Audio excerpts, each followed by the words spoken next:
अगर आधी रात को कोई खाली ट्रेन आपके सामने आकर रुके और अंदर से सिर्फ एक बच्चा कहे, अंकल मेरी मम्मी को देखा है, तो क्या आप उस ट्रेन में चढ़ेंगे? लेकिन रोहन ने वही गलती की और उसके बाद जो हुआ उसने पूरी जिंदगी बदल दी। रात के 2:15 बजे, मूसलाधार बारिश, पूरा स्टेशन खाली। रोहन अपनी आखिरी ट्रेन का इंतजार कर रहा है। अचानक बिना किसी अनाउंसमेंट के एक पुरानी जंग लगी ट्रेन धीरे धीरे प्लेटफॉर्म पर आकर रुकती है। उसके ऊपर नंबर लिखा होता है 1313। स्टेशन की घड़ी अचानक बंद हो जाती है। ट्रेन में सिर्फ टिमटिमाती पीली लाइट, पूरा डिब्बा खाली। रोहन बैठ जाता है। कुछ सेकंड बाद उसे सामने वाली सीट पर एक छोटा बच्चा दिखाई देता है। वह धीरे से पूछता है, अंकल मेरी मम्मी मिली क्या? रोहन इधर उधर देखता है, लेकिन अगले ही पल बच्चा गायब।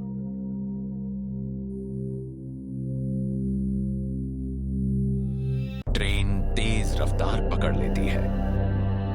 खिड़की से बाहर सिर्फ घना अंधेरा। मोबाइल में नो सिग्नल, जीपीएस गायब। अचानक पूरे डिब्बे में बच्चों के हंसने की आवाज गूंजने लगती है। लेकिन डिब्बा अब भी खाली है।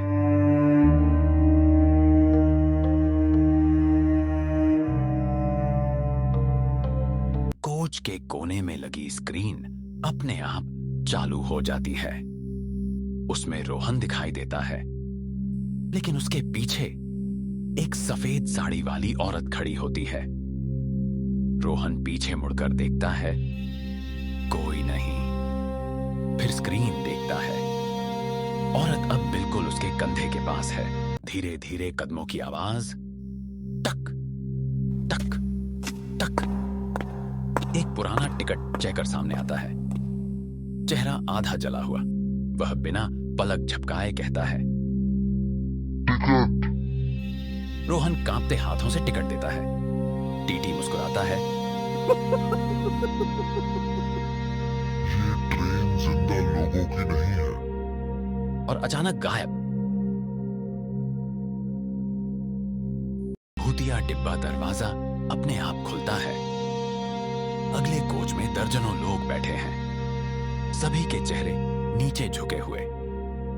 एक साथ सब अपना सिर उठाते हैं। उनकी आंखें पूरी तरह काली हैं और वे एक साथ कहते हैं, तुम भी हमारे साथ उतरोगे।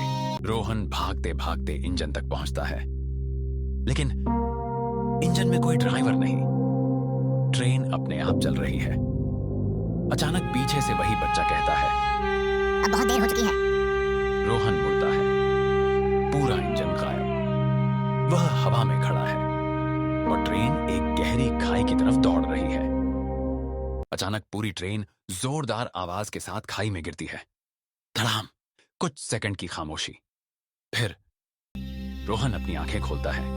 वह उसी सुनसान स्टेशन पर खड़ा है, लेकिन स्टेशन पर लगे अखबार में हेडलाइन होती है, 25 साल पहले ट्रेन नंबर 1313 दुर्घटनाग्रस्त, कोई भी यात्री जिंदा नहीं बचा। रोहन डर कर पीछे देखता है और प्लेटफॉर्म पर वही बच्चा मुस्कुराते हुए हाथ हिलाता है। धीरे से कहता है, फिर मिलेंगे।